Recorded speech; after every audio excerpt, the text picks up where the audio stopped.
What's going on, everybody? It is the Wolfman of Comedy coming at you for another episode of Howling at Life.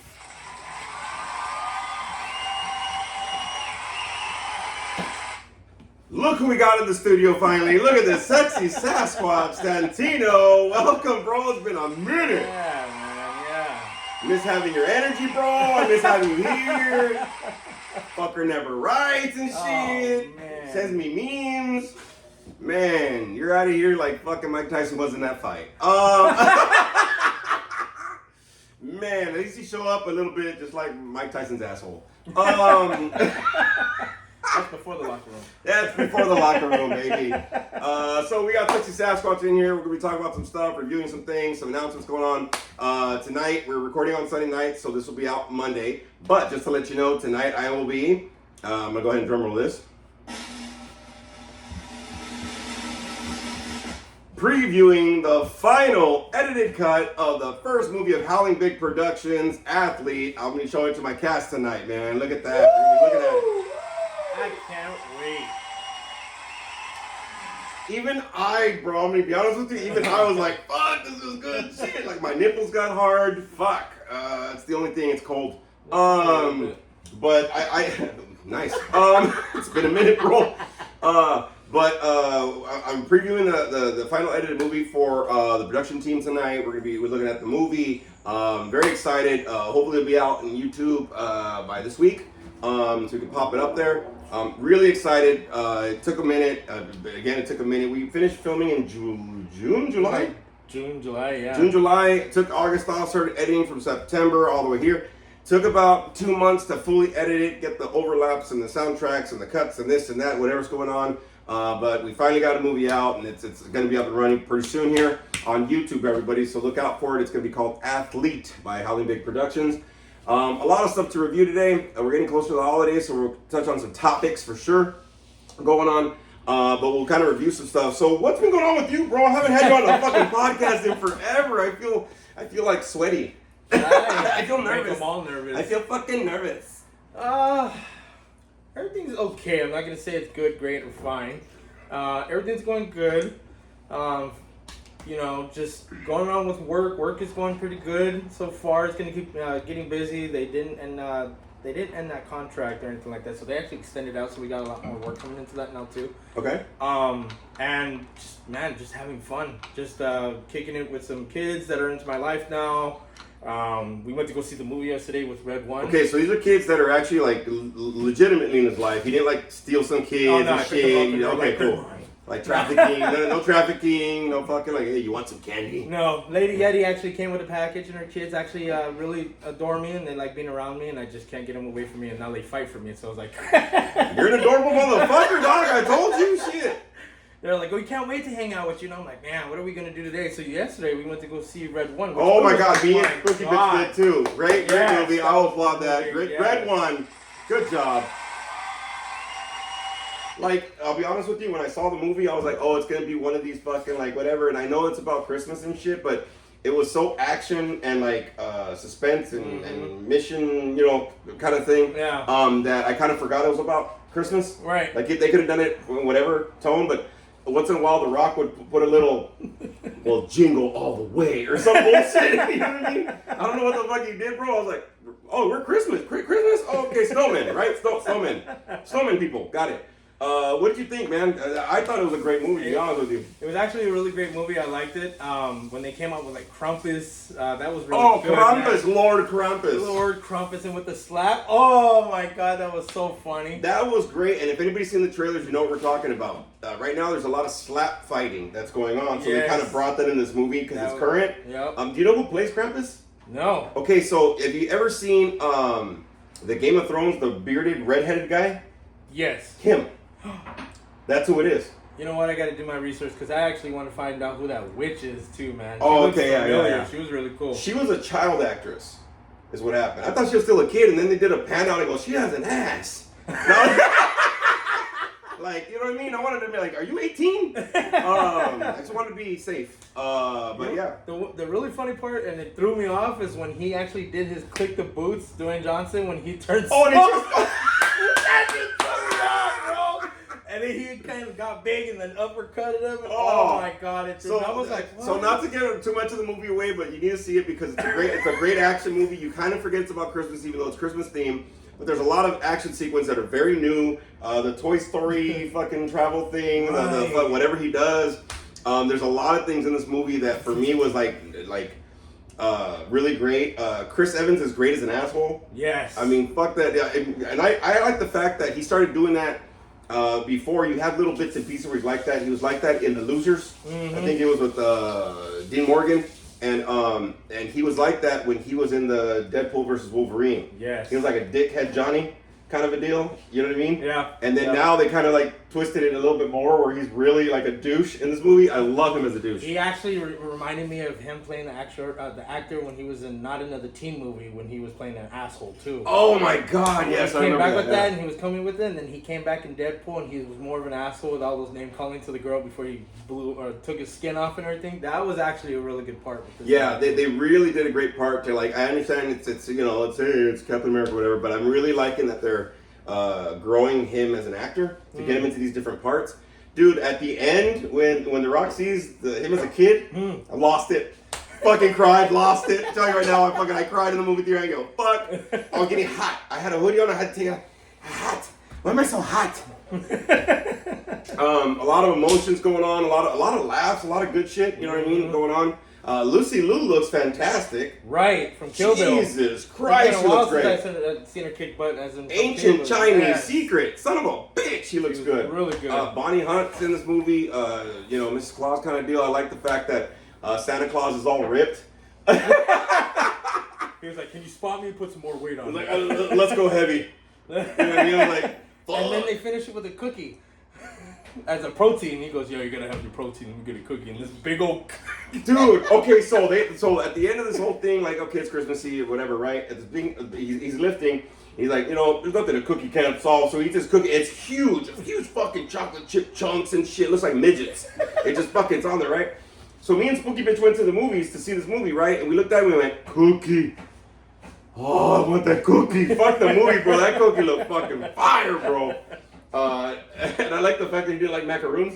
You know what I mean? Yeah. Like in the movie, love the Hellhounds, the Krampus thing, all the ogres and trolls and all the stuff that they have in the deal.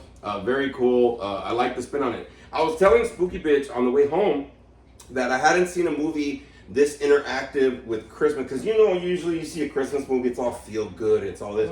I haven't seen a movie this good since Santa Claus. Right. You know what I mean? Where it's like some action, but whatever. Especially Santa Claus 3, I think, where it was, or 2 and 3, where it was like Jack Frost or whatever. There's that deal. I know it's Christmas themed, but it's not like feel good. It was a really good vibe to bring another holiday movie like that for me. You know what I mean? It wasn't like jingle bells and everything's great. I mean, there were some struggles. The Rock struggles in the movie, like some real shit. You know what I mean? Wanting to give up and shit and retire from his position. And you have these little jabs of some shit. I love the fact when they're visiting Krampus, and he goes with Chris Evans. He's like, well, you know, it's bad for me to bring a mortal. He goes, you're not mortal. He goes, do I look mortal? And he just like walks off. And then later on in the movie, he's like, well, I've been doing this position for 572 years. I'm like, motherfucker. So, aloha. Stuff going on. Great. I love the moral of the story though. How he was trying to retire, and then the moral of the story was he didn't see fit to see how the adults were actual children as well too. He was losing sight of that. Well, and I think that's what brings a lot of humanity into that part. I mean, I even like the fact that they did with the you know, with Santa Claus versus Krampus, and they both had their deal or whatever, right? The fact that they had like the original workshop of Santas, and it was like the major thing and how they built off of it, right? So it progressed for some evolution. But even like us as like human beings, sometimes we struggle, even though we're in our midst of what we're supposed to be doing, we're in our purpose, you know, there's that doubt. So he brought a lot of that human, what we all kind of go through, you know, there's some doubt, there's some, you know, some insecurity, there's some like, I don't know if I can do this, I'm getting burnt out kind of a deal. There's a lot of that he brought, and I was like, fuck, I can relate to this motherfucker, dude, like seriously, you know what I mean? I think they brought it out really well. And overall at the end, like I said, just when he's like, hey, Santa Claus looks out, he's like, do you see it? I'm like, motherfucker, he sees it. He sees it. He sees it. He finally sees he's gonna do it for another 500 years. You know, like a single dad that's just kind of whatever. I think I kind of really touched on that, being a single dad myself. You know what I mean? And trying, you know, and you're kind of getting into the role now that you have your family with you, bro. You know, I'm trying to get to see how you can kind of balance and add that and whatever, and especially close to the holidays. That's what I've been kind of saying lately. You know, there's a lot of stress. There's a lot of this. I got an email from my student loans, and they're like, by the way, next month you owe $500. I'm like, bitch, I just graduated last week. You know what I mean? So I reviewed it, and I don't have shit going on until June, my payments. But I think with the saving plan, I think my payments are only going to be like $178 to pay back my student loans. It's going to take 25 years, but I'm going to pay it back. Maybe. Allegedly. But there's always that little deal, like when you feel like you're doing well, but you're losing sight of certain things. And I think they brought that out a little bit. And even though they did, it was like, oh, fuck, like he's still trying to make something happen or whatever the fuck's going on, man. It was really cool. It was a really good movie. It was really For good. sure. Have you guys seen any other movies, though? No, I have not. Actually, no, I have not. Because I know last week, me and Spooky Bitch, we went to go see Heretic and The Conclave. Oh, how's Conclave? Fucking phenomenal, dude. Great movie, man. The Conclave deals with the priests, how they choose the next pope and whatever. And it's a very big, I don't want to say it's a thriller, but it's very suspense, drama, like a whodunit kind of a deal while they're doing all this. Great. All the roles were great. I know that when I went to catechism back in the day, they told us about, and even in high school, because I went to private high school, they told us about that process, private Catholic high school.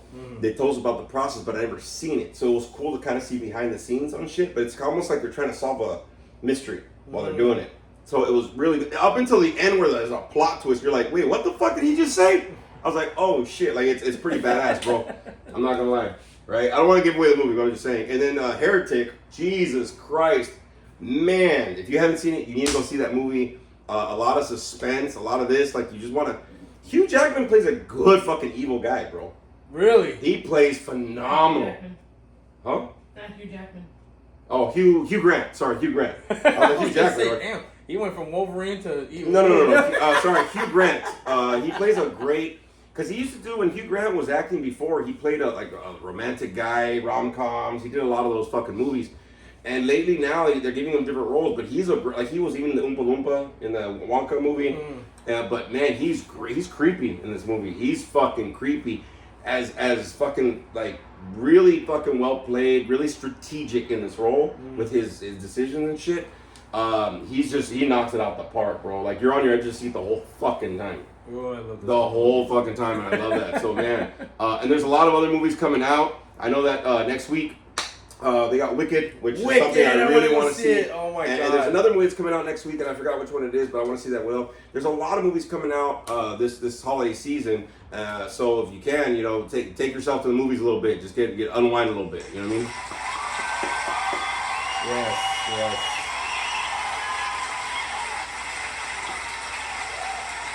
Long ass fucking applause.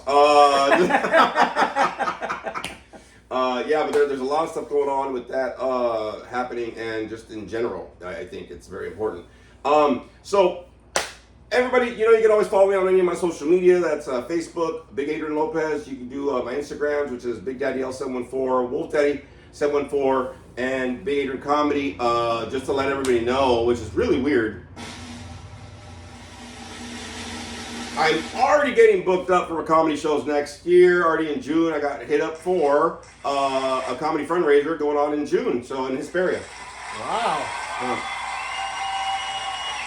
So I know next month is going to be December. We're going to start talking about the holidays more and Christmas and the power of giving and shit like that and whatever. And I know we usually talk about resolutions, but something I was talking with Spooky Bitch about is that, you know, I took some time off for this movie thing, and once I was done editing, it kind of really made me feel accomplished, you know what I mean, with doing the movie.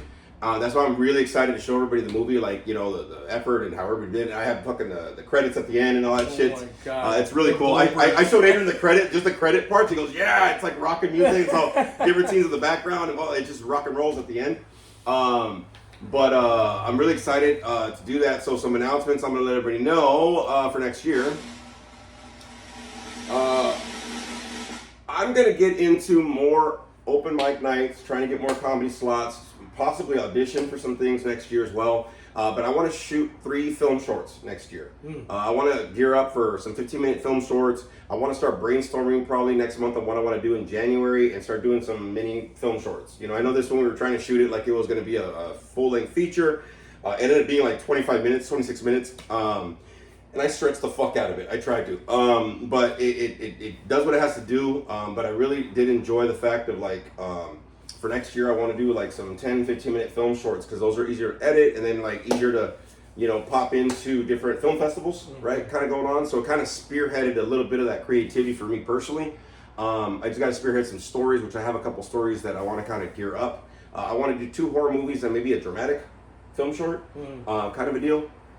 So there's a couple things on there when I was editing and getting like sequences and how important like the environment and this and the angles and whatever. And I had showed Spooky Bitch some of the kill scenes in this movie, and she was just okay, like on the edge of her seat. I showed my son Adrian too, and I was looking. I was like, "Fuck, dude! Like it's the eye that we have for the filming, and then the music on top of it with the overlaps. Some of the scenes I have like 4 or 5 different fucking audios on it, man. It's awesome the whole process of it for sure. But it got me geared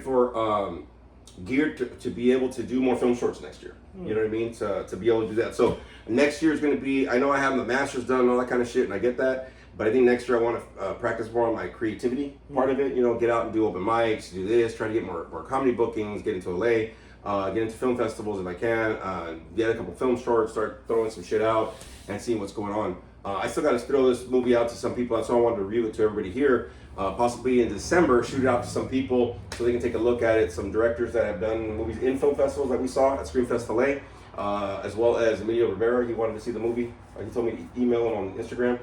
Hit him up on Instagram to get his personal email, and he wanted me to shoot it to him. I think right now he's filming a show called Landman, I think it's called, with Billy Bob Thornton about the oil industry out in the Midwest. Oh, yeah. So he told me at the last convention to go ahead and throw my finished product to him, and then once he sees it, he'll tell me where to shoot it, or maybe he could shop it around too, or something like that, to some people that he knows.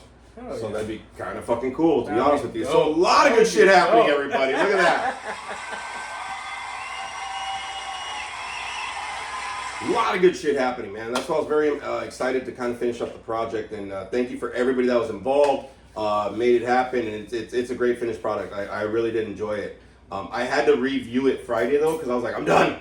I'm like, let me review it one more time, because it was weird. It was I don't know. I wanted to make sure, like, you know, it was as good as it could get, and kind of get everything where it had to be at, so it made sense for sure. So that ended up happening. So I don't know. So jumping into the topic today, especially since we got Sasquatch in here, which we fucking missed this motherfucker.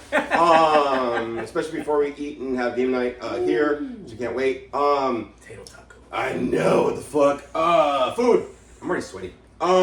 Thinking about it. I know, what the fuck, what's going on? So I wanted to talk about this because we're getting close to the holidays, and, you know, just finishing the movie, and really, whenever I feel that we have some kind of goal that we're shooting for, we have life things that are happening, we have just situations that come up, I think it's very important to know that, you know, a lot of people, you don't have to do it alone, right? I think it's the right people around you, it's the right support, it's the right direction that you're heading.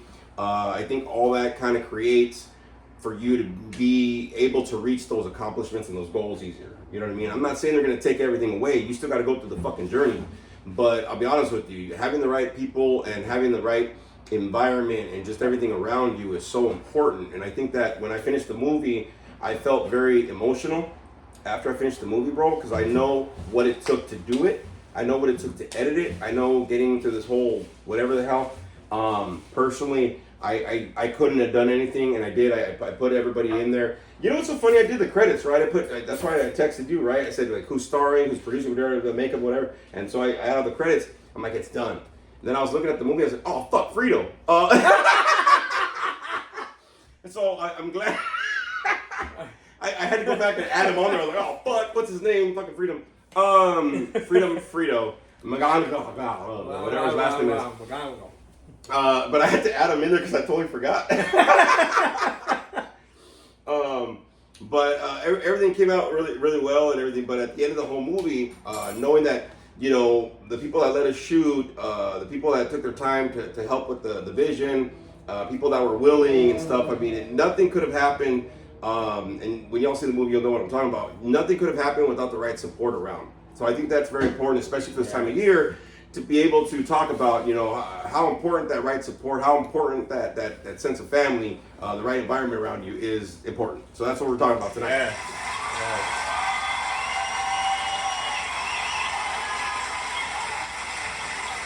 Because I know, like, you know, we all go through things in life, and you know, our head can fuck with us, our insecurities can fuck with us, our baggage can kind of fuck with us, right? And not realize that we have some baggage going on.